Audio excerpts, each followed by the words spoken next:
हम लोगों की तो इच्छा थी कि ये कानून महाराष्ट्र से शुरू हुआ है, तो महाराष्ट्र, लेकिन अभी चूंकि इस पर बहुत जानकारी नहीं है, आज मैं सुबह से लोगों से बात कर रहा हूँ, तो अभी लोगों की बहुत जानकारी, लेकिन अकुलाहट तो है। एक तो चीज ये है कि हम तो इसकी सैद्धांतिक व्याख्या करेंगे, क्या चीज है, ये लोग डरते किससे हैं। नक्सलवाद, नक्सलवाद को आतंक का पर्याय बना दिया गया, जबकि नक्सलवाद आंदोलन नक्सलवाड़ी से शुरू हुआ, मार्क्सवाद पर बेस आंदोलन था। उस समय वामपंथी सरकार थी, मार्क्सवाद समर्थित सरकार थी अपना बंगाल में, लेकिन उन लोगों जो मार्क्सवाद संबंधित सरकार थी, मजदूरों और किसानों के हित की सरकार थी, उसके खिलाफ वहां का नक्सलवाड़ी गांव से यह आंदोलन निकला। तो जाहिर सी बात है कि उससे वो लोग भी खुश नहीं थे, प्रसन्न नहीं थे। उनका भी अब जो उनकी मूल भावना थी कि हमारे हितों की रक्षा आप कीजिए।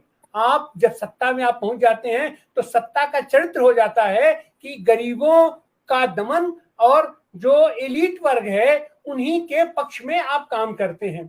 और फल यह हुआ कि सारे के सारे लोग लग करके उस नक्सलवादी आंदोलन को, नक्सलवादी से उपजे आंदोलन का जो नरेशन कहा गया कि ये लोग तो अराजक हैं, ये लोग हिंसक हैं, ये लोग हत्याएं करते हैं। और फल ये हुआ कि उसके बाद से जितने भी इस तरीके के अराजक आंदोलन होते हैं, जितने भी हिंसक आंदोलन होते हैं, उन सबको नक्सल आंदोलन कह करके उनको जो उनसे खाते में डाल दिया जाता है। जबकि इन सारे आतंकी और हिंसक आंदोलनों का नक्सलवाद से दूर दूर तक का संबंध नहीं है, लेकिन नरेशन गढ़ा जाता है। वही नरेशन आज की तारीख में जो नरेशन गढ़ा जाता था कि आम आदमी का, बहुजन के लिए बात करने वाले जितने बुद्धिजीवी लोग निकल करके आते हैं, जाहिर सी बात है उनकी वैज्ञानिक सोच होती है, मार्क्सवादी सोच होती है, समाजवादी सोच होती है। तो ऐसे सारे लोगों को जो आम आदमी के लिए बात करता है, उनके खिलाफ ऐसे सारे एलिट लोग लोग लग जाते हैं उनके विरुद्ध, और उसी के लिए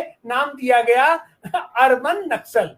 और वह अर्बन नक्सल की स्थिति ये बनी उसके बाद कि जितने भी पत्रकार हैं, प्रोफेसर हैं, विद्यार्थी हैं, जो कोई भी आम आदमी के हित की बात करता है, उस सबको शहरी क्षेत्रों में लिखे अपने पढ़े लिखे बुद्धिजीवियों में उनको अर्बन नक्सल कह दिया जाता है, और जो ग्रामीण इलाकों में है, दूर दराज इलाकों में है, उनको नक्सली कह दिया जाता है। अब ये भी आपने जिक्र किया आपने छिंदवाड़ा का, तो मार्क्सवाद से संबंधित या वैज्ञानिक समाजवाद से संबंधित जो भी लोग हैं, उनका लक्ष्य होता है कि हम समाज को शिक्षित करें, स्कूल खोलें, विद्यालय खोलें। और अगर स्कूल विद्यालय खोलने या उसको बंद कराने के लिए अगर कोई आदमी काम करता है, तो वो चाहे जो हो, वो नक्सलवादी तो नहीं हो सकता है, वो समाजवादी तो नहीं हो सकता है। यही नरेशन कर रहा है, ये कर रहे हैं लोग। और सच तो ये है कि आज की तारीख में संवैधानिक तरीके से संविधान में उद्धृत जितने भी हमारी धाराएं हैं, उसके खिलाफ अगर कोई जाकर के काम करता है,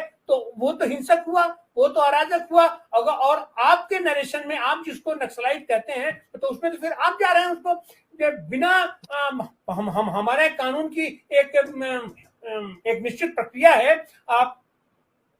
आप उनके ऊपर केस दर्ज कीजिए, आप उनके ऊपर जो आप न्यायालय में आप जाइए और उनके ऊपर आप दोष साबित कीजिए। लेकिन अगर आरोपी हो गया तो बुलडोजर इनका पहुंच जाएगा, सीधे उनका घर गिरा दिया जाएगा, उनको ये जेलों में बंद कर दिया जाएगा। अभी भी हमारे तमाम साथी जिनको अर्बन नक्सल कह करके ये लोगों ने अपना जेलों में डाल रखा है, अपने तिहाड़ जेल में डाल रखा है। अब क्या था, केरल से एक साथी केवल यहां कवर करने के लिए उत्तर प्रदेश में आया था एक घटना विशेष को, और आपने उसको वहीं आकर के मथुरा में आपने उसे गिरफ्तार कर लिया, और उसकी जमानत तक नहीं हो रही थी, और अंततः उसकी जमानत लेने वाला कोई नहीं था। वो तो ये हम कहेंगे कि रूपरेखा वर्मा जी जैसे अपना लोग खड़े हो गए कि उसकी जमानत लेने के लिए। तो ऐसी हालत में तो यह जो इस तरीके की जो भी घटनाएं बिना कानूनी प्रक्रिया से गुजरे, अगर आप कोई काम करते हैं तो आपका ही जो नरेशन है उसमें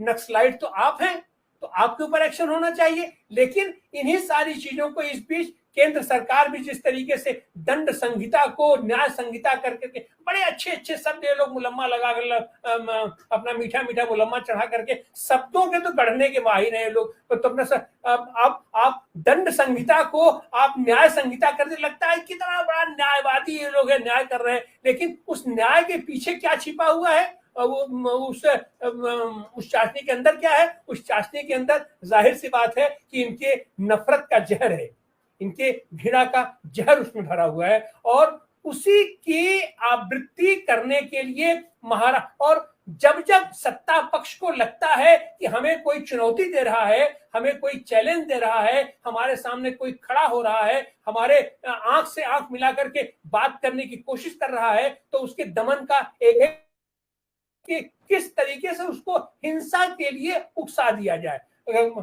अपना, क्योंकि हिंसा जैसे हिंसा आएगी तो अपना प्रतिहिंसा में सत्ता पक्ष की हिंसा, सरकार की हिंसा आसानी से उसको दबा लेगी। तो इसलिए जितने शांतिपूर्ण आंदोलन है, शांतिपूर्ण आंदोलन से ये लोग नहीं निपट पाते। उसका उदाहरण अभी हमारा किसान आंदोलन था, या हम हमारे आइकान उसके गांधी जी रह चुके हैं, तो उससे ये लोग नहीं निपट पाते हैं।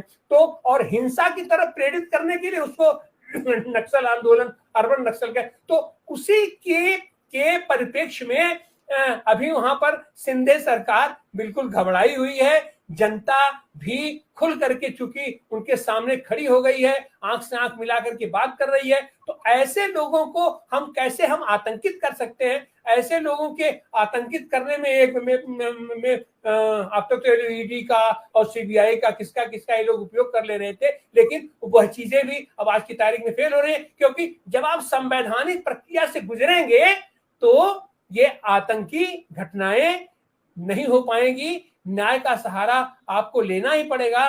तो अपने उसी अन्याय को ये प्रतिस्थापित करने के लिए इन लोगों ने महाराष्ट्र में यह विधेयक पेश किया है, और इसके तहत क्या करेंगे साहब? सीधे सीधे जो उसमें प्राविधान है, किसी भी संगठन को ये लोकेट कर लेंगे कि ये अराजकता फैलाने वाले लोग हैं, ये सार्वजनिक कामों में हस्तक्षेप करने वाले लोग हैं, ये शासन प्रशासन के कामों में हस्तक्षेप करने वाले लोग हैं। तो उसका हस्तक्षेप कौन करता है? जो भी आवाज उठाता है, जो भी सड़क पर खड़ा होकर के इनकलाब जिंदाबाद का नारा लगा दिया, वो आदमी हस्तक्षेप कर रहा है। तो यह मुकदमे तो पहले भी होते रहे हैं और उनकी न्यायिक प्रक्रिया चलती रही है, और हम लोग तो जो हमारी नर्सरी है, हमारे विद्यालयों के, हमारे छात्र संघों से, वहां से हम यही ट्रेनिंग लेकर के निकलते हैं, इनकलाब जिंदाबाद, हमारी मांगे पूरी हो। तो वहां से निकल करके फिर आकर के हम राजनीति में और सामाजिक क्षेत्रों में हम जनता के हितों की बात करते हैं, उनकी बात करते हैं, लेकिन वो सारी प्रक्रिया तो आप धीरे धीरे बंद करते जा रहे हैं। सारे छात्र संघों को इस तरीके से आप उनको बर्बाद करते चले जा रहे हैं।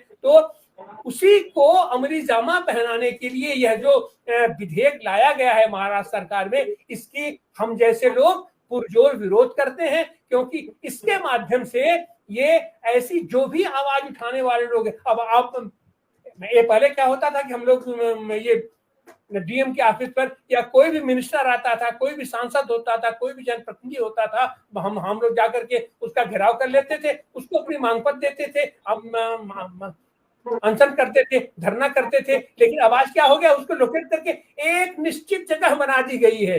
दिल्ली में जंतर मंतर एक पॉकेट बना दिया गया है, आप वहीं बैठ करके आप चीखिए चिल्लाइए, उसको देश कितना जानेगा, कितना समझेगा। और अपने लिए तो बड़े बड़े प्लेटफॉर्म, बड़े बड़े कैमरे लगा करके और जाकर के अंतरराष्ट्रीय मंचों पर भी कह देंगे कि 2014 से पहले तो देश में घनघोर निराशा थी, घनघोर में अराजकता फैला हुआ था और विकास नाम की कोई चीज नहीं थी, लेकिन उनके ऊपर कोई एक्शन नहीं होगा, उनके लिए कोई कानून नहीं है। और सच बात तो यह है कि उनके ऊपर ये सारे एक्शन होने चाहिए, देशद्रोह का मुकदमा उनके ऊपर दर्ज होना चाहिए। लेकिन उसी चीजों को ये महाराष्ट्र सरकार अपने यहाँ लाई है। उनका पर्पज केवल यही है कि ऐसी आवाज उठाने वाले लोगों को वो प्रतिबंधित किया जाए, उनको अंकुश लगाया जाए, उनको डरा के धमका करके उनको उनके औकात में ला करके रखा जाए ताकि बात हो। तो ऐसे किसी भी कानून का हम देश के स्तर पर, राष्ट्रीय स्तर पर हम इसका